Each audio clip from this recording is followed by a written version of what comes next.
Coming up on Lawmakers. The federal government turns down Georgia's request for disaster relief funds for Walker County. The House passes the first crematory-related bill, and we'll have the latest on predatory lending legislation. Those stories are next. Live from Atlanta, this is Lawmakers for Tuesday, February 26th. Here are your hosts, Susan Hoffman and Gerald Bryant. Good evening, everybody. Also in tonight's broadcast, the latest on the Safe Place for Newborns Act. And an update on Senator Vincent Fort's push to curb racial profiling, but our lead story tonight, crematory legislation. The governor received word today that the Federal Emergency Management Agency would not help fund the Walker County investigations. The news came in the House today while a bill related to the desecration of human bodies was being debated. David Zelski is live from the House chambers with our story. David.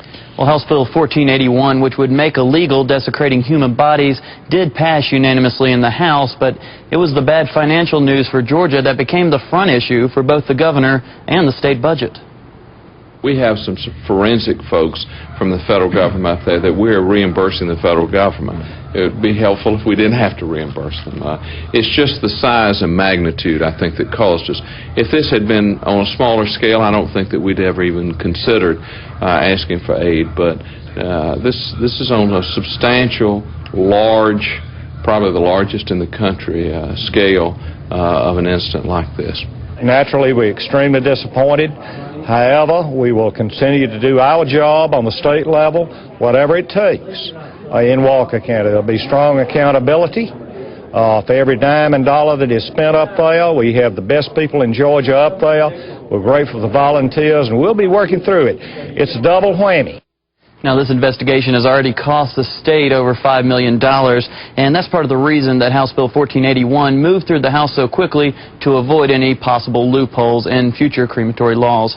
Reporting live from the House chambers, I'm David Zelski for Lawmakers. David, yesterday there was some talk about anti-abortion legislation being tacked onto the bill. What is that attempt? Well, some bill sponsors found some language in the bill yesterday where that probably could have come into play, possibly, but they took that out before the debate hit the floor. All right. Thanks very much, David. Well, even before the news came from Washington that there would be no federal disaster funds for Walker County, Senate Appropriations Committee Chairman George Hooks was alerting senators about the budgetary impact of the tragedy. We're going to deal with it, ladies and gentlemen. If it involves cutting things that are near and dear to even us in our own districts, we're going to pay the bills and address the needs. This tragedy occurred on the Senate's watch. We're called upon as Georgians and as senators to do the best of things in the worst of times. If we've ever had an opportunity to do it, it's now. We're going to have to make reductions throughout this budget that we wouldn't have normally done if this had not landed in our lap. We're incurring tremendous expenses. But we'll meet those and we'll get through it. We've been through tough times before, and we'll go through tough times again. That's what makes us Georgians, and that's what makes our state sovereign. Senator Hooks' comments came at the beginning of an Appropriations Committee hearing to approve the supplemental budget. The committee did restore over $700,000 to the governor's emergency fund as part of the efforts to deal with the expenses in Walker County. They passed their version of the pared-down supplemental budget. A vote in the full Senate will probably come later this week. Senator Vincent Fort says that his racial profiling bill is going nowhere fast. Fort took the well this morning to say that he refuses to give up on this legislation. It is a bill that is not moving, but I wanted to have the opportunity to come down to the well and talk about that issue. There are a couple things that I want to say. After 9/11, there were some people who said racial profiling isn't such a bad thing. If it can be used against terrorism, we need to allow it to occur. Well, if racial profiling was wrong on September 10th, it's wrong today. If racial profiling is bad 6 months ago, it's bad today. If we allow American citizens on our highways and streets to have their rights and their freedoms abridged, then the terrorists win out, and we can never let them win out. When we change our way of life and allow the Constitution to be desecrated, the terrorists win out. Second, it's an important issue because the people who are stopped on Georgia's highways and streets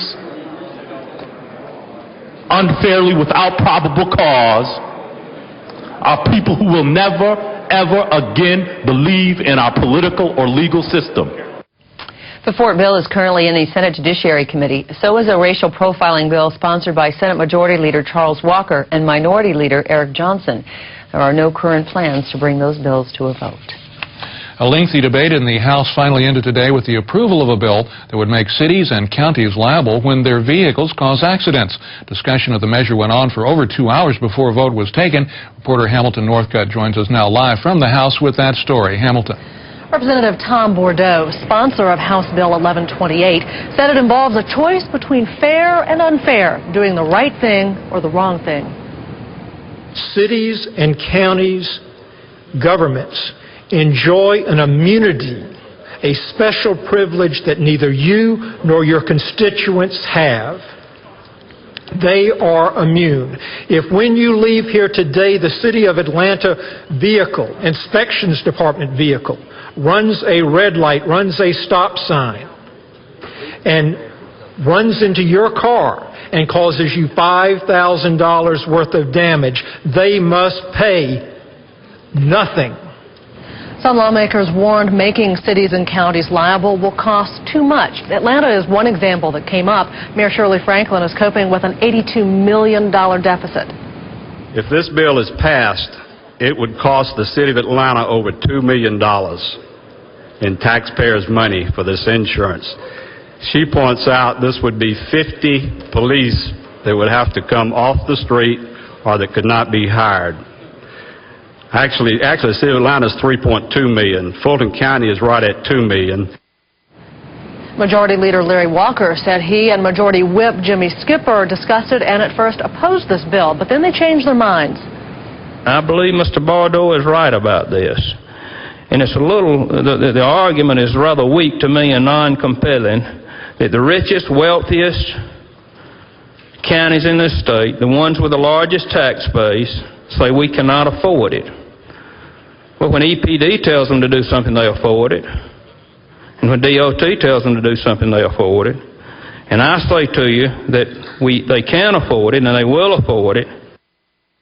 The bill passed 151 to 24. It now goes to the Senate. Reporting live from the Capitol, I'm Hamilton Northcutt for Lawmakers. Thank you very much, Hamilton.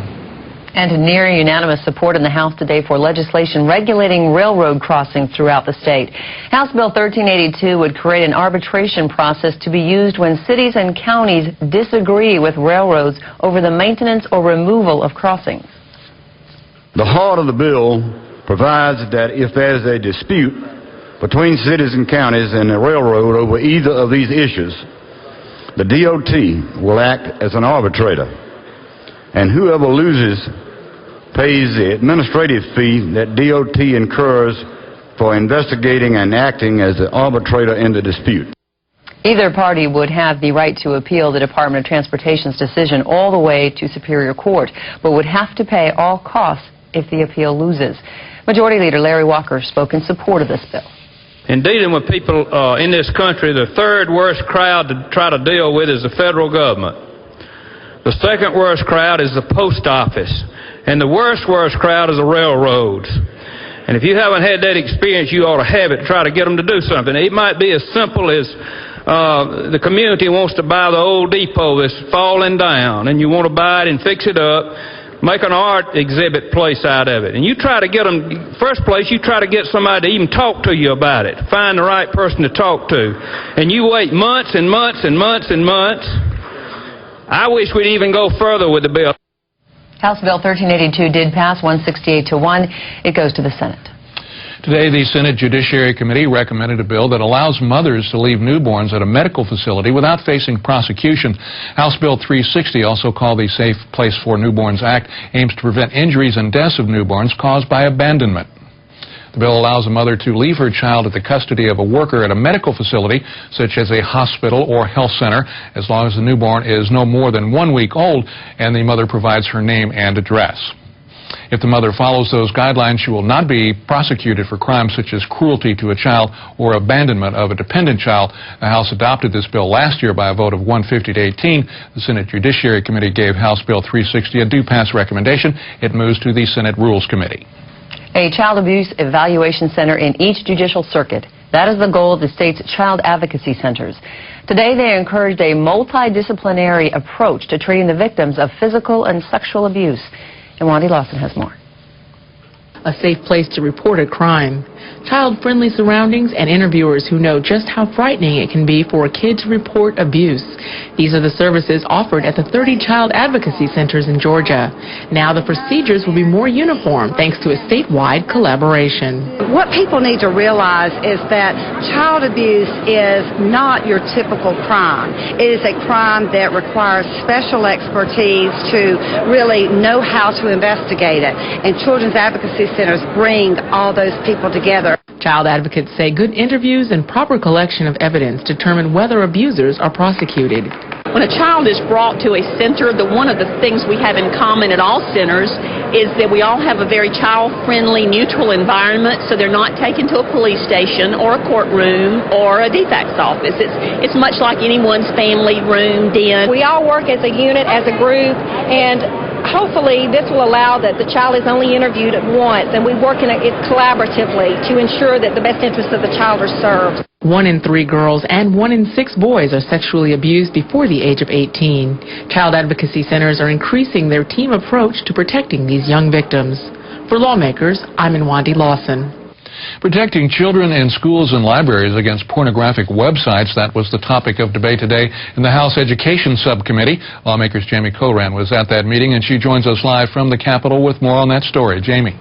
Gerald, the committee, along with parents, educators, and some librarians, met to discuss House Bill 1364. Now, that would require all schools and libraries to install an internet system that would ban pornographic websites. If ultimate protection from internet pornography is a 10, and if this bill only gets us to a 7 or 8, and there is still latitude, things we can't protect again, it's still better than maybe being at a 2 or 3 level where maybe some of the other organizations are. Now, also at that meeting was Don Rooks from the Georgia Educators Association, and he says this bill is almost identical to the Federal Protection Act of 1998, and that already requires filters. The Act required, as of April of 2001, that every school district who uses the E-rate funds and funds for computers have a policy identical to what you are requiring in the bill. Now, the biggest question from the Education Subcommittee was where was the money going to come from to fund this project? The governor has about $1.6 million in his 02 supplemental budget for filtering technology, and specifically it was to assist the public libraries in meeting the federal legislative requirements. But there is no money in the 03 budget, and as we understand it from the Office of Planning and Budgets, there's no money planned in 04, so it's a one-time shot of money, but there are ongoing costs that these libraries must absorb. Now, after discussing the funding issues and the similarities with the federal legislation, the committee decided to put this bill on hold. I think the federal legislation is very clearly in place, being discussed, and maybe we ought to wait and see how that all turns out. Now, at this point, the Education Committee requested that Representative Tom Rice go back and do some additional research on what schools and libraries are currently using this system and which ones are not. Reporting live from the House chambers, I'm Jamie Coran for Lawmakers. Thank you for the report, Jamie. Georgia pedestrians could be moving a little easier soon. Legislators are working on a bill that would introduce a new type of transportation here in Georgia. Lawmakers Michelle Horton has more. You may have heard this machine called Ginger, or IT. Or maybe you know it by its company name, Segway. But regardless of its name, this electronic transportation device is heading your way. And legislators are working to create laws to regulate the use of Segway in Georgia. Segway has been called revolutionary because it runs on electric energy, produces no pollution, and helps pedestrians to get to their destination a little quicker and a lot easier. So how does this device work? It's a balancing machine that is operated by your body. If you want to move forward, you simply lean your body towards the machine. The more you lean, the faster it goes. It works the same for going in reverse, right, or left. Just lean in the direction you want the Segway to travel. The machine's energy comes from a rechargeable battery and has been said to be more efficient than walking because of its speed. People will use this thing to go between buildings or shops and hopefully help make the downtown a little bit less congested and a little higher density, a little more productivity, a little more efficiency, a little more fun, a little more excitement. And yeah, they'd use them all day, and at night they'd charge up in a rack. Currently, you cannot purchase Segway in Georgia. However, lawmakers are working with Segway's creator to introduce this transportation to the state. What we have as a problem facing us is to try to structure the law and craft it so that we've got minimum standards dealing with the state provisions, whether it be age, places that you can ride them, protections that you need, lighting, things of that nature, what hours they can be used, where they can be utilized. Some minimum standards on the state level, but trying to do that without making it so cumbersome that cities and counties could make it more restrictive to fit their individual scenarios and their needs. The Veteran and Consumer Affairs Committee recommended a due pass on Bill 397, and Senator Thompson promised to work with others on suggested amendments. Amendments such as whether or not to require helmet laws and reinforcing speed limits. For Lawmakers, I'm Michelle Horton.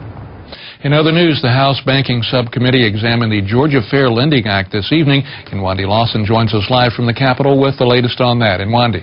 Well, that meeting is still in progress some 2.5 hours after it got started. Representatives from the American Association of Retired Persons, the banking industry, as well as predatory lending victims are all testifying this evening. Now, Representative Charlie Smith took the time earlier this evening to go over the bill subsection by subsection. He emphasized that the bill was intended to protect the poor and undereducated from unscrupulous lenders. One provision of that bill protects borrowers from the practice of flipping or refinancing loans without reasonable benefit to the borrower. People that are really unable to fend for themselves are the victims of these. You would think, well, why would anybody refinance a house if it doesn't provide any tangible benefit, if they're not getting anything out of it, if it's not doing them any good? And the reason is unscrupulous lenders are convincing them one way or another to flip the loan, to make a new loan that lines the lender's pocket. Now, let me say at this point something maybe I should have said at the beginning. We're not talking about the huge majority of lenders in the state of Georgia. I don't want any member of the committee or anybody in this room to think that my criticisms of the unscrupulous lenders apply to the great majority of lenders in this state. Now, this bill would also prohibit high-cost lenders from charging borrowers high prepayment penalties. Representative Smith said he was appalled to learn how some investors are making money from these penalties. Lehman Brothers, I don't know if other folks are doing this. I was shocked myself to find this out. Lehman Brothers sells securities, and this is part of I assume part of the sales talk when they're selling these securities. You can buy securities. You can invest in the right to collect the prepayment penalties that are going to be paid on high-cost loans. You can buy securities. Now, the subcommittee has declined to vote on this measure today, deciding instead to consider the testimony that they're hearing this evening. Reporting live from the Capitol, I'm Wandy Lawson for Lawmakers. Question, Wandy, does the Georgia Fair Lending Act apply to all home loans? Well, actually, no. The protection extends to loans of $375,000 and less. Representative Charlie Smith said that loans of greater amounts are made by more sophisticated borrowers who don't need these protections. Okay, thank you very much, Wandy. Governor Barnes' Shop Georgia initiative received a due pass recommendation from the Senate Finance and Public Utilities Committee today. Under the legislation, consumers would not have to pay sales tax on certain school items during 2 weekends this year. The vote, however, was not unanimous. Senate Minority Leader Eric Johnson voted against it. The bill is passed out of committee and eventually becomes law that next year we will write the legislation based upon the actual sales tax impact, and then determine whether it can be expanded to 3, 4, or 5 days per period. If it's a good year this year, why wouldn't it be a good year next year? Why limit it to just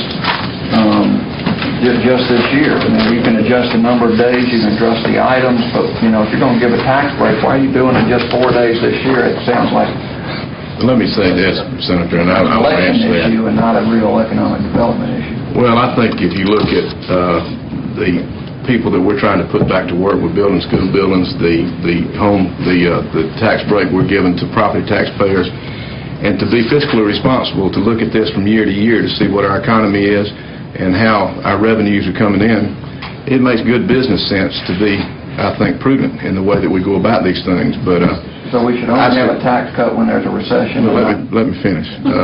I think we've cut taxes $2 billion over the last 10 years, and we've instituted over 3 different major tax cuts. So I would disagree with you adamantly about it being an election year issue as much as a people issue. Some legislators may have concerns about Shop Georgia, but the plan has merchants and shoppers in Savannah excited. Holly Bristow of our Lawmakers affiliate WTOC in Savannah has a report on why some can't wait for tax-free shopping in Georgia.